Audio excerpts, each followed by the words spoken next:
The involvement of lithium is simply this. If you had asked me 4 or 5 years ago what was going to be the battery in electric vehicles, we would say it's probably going to be the lithium-ion battery, but it could be a few others. We might even go down hydrogen vehicles, and this regularly comes up.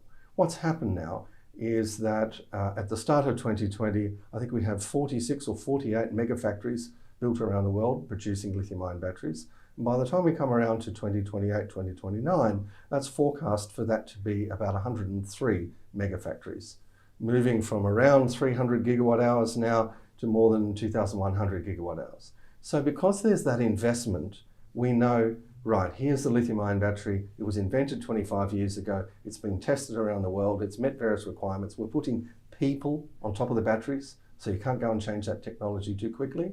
So that lithium-ion technology will now drive electric vehicles. There'll probably be, in 15 years' time, another technology which might be better, but they've already got that groundswell. One of the things that might come in, for example, lithium-sulfur batteries, more efficient, what have you. Last of all, we've got energy storage, which is another growth area. So at the moment we have solar panels, which are quite cost effective, wind power, but that energy has to be stored somehow.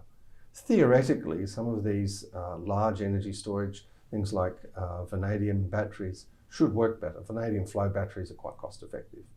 However, because of the lowering of the cost of the lithium-ion batteries, we've seen Elon Musk turn up in Australia and in California, providing large batteries for energy storage. And as these batteries come out of cars and get repurposed at the end, towards the end of their life, they're also going to be used in energy storage. So that's how lithium fits in with electric vehicles and with automation.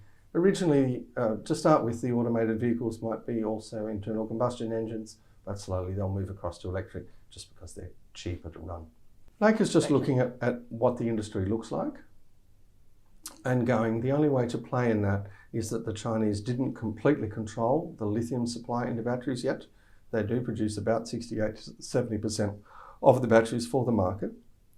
So if we can be at the lower end of the cost curve, we can produce a high quality product and also have an environmental benefit, then we can actually fit into the supply chain for European electric vehicle makers or battery makers, Asian battery makers. We can fit into that part. That's really our aim.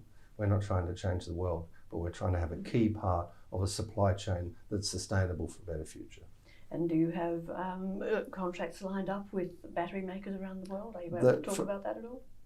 We have been talking to downstream players for more than 18 months, saying, here's a large resource, this is a technology we're working on. People have had some interest in it. Now that we've demonstrated the quality and particularly the low impurities, that's generated a lot of interest. We need to get enough samples to them so that they can run their own qualification testing and go, yes, we'd like to have this. Because at the end of the day, we can produce a product, but the best way for us to produce a product is to actually sit in the pocket of 1, 2, 3 off-takers, battery makers, cathode makers, and go, what is the product you want? So we can make certain that bespoke we get that exact product, and then we can expand into other markets. And you're doing that now? That's what we're doing this year, 2020. It's a very big year for this company, and I actually think it's almost a tipping point in the lithium sector and where we're seeing the future.